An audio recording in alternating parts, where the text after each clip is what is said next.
Shërbimi Federal i Inteligjencës Gjermane ka paralajmëruar për një sulm rus ndaj NATO-s para vitit 2029.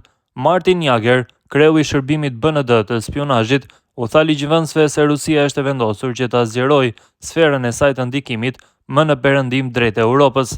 Nuk mund të rrim duar kryq dhe të supozojmë se një sulm i mundshëm rus nuk do të ndodhë deri në vitin 2029 në rastin ton më të mirë. Ne jemi tashmë nën sulm, tha shefi i ri i BND-s në një seancë publike dëgjimore të panelit të kontrollit parlamentar të Bundestagut. Veprimet e Rusisë janë të dizajnuara për të minuar NATO-n dhe për të ndarë shoqëritë perëndimore. Për të arritur këtë qëllim, Rusia nuk do të shmangë një përballje të drejtë ushtarake me NATO-n nëse është e nevojshme, shtoi ai.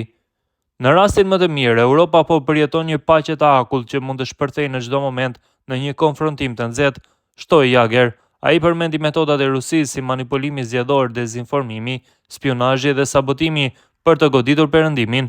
Këto incidente të izoluara që ndodhin shpesh përfaqësojnë një nivel të ri konfrontimi. Evropa, tha ai, po shtyhet drejt vetëshkatërimit e paralizuar nga frika dhe inercia.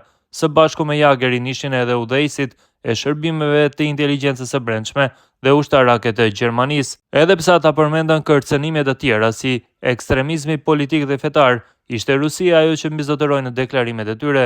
Jager theksoi se Gjermania është caku numër 1 i Rusisë në Europë, duke pasur parasysh se është ekonomia më e madhe e BE-s dhe luan një rol udhëheqës në mbështetjen e Ukrainës.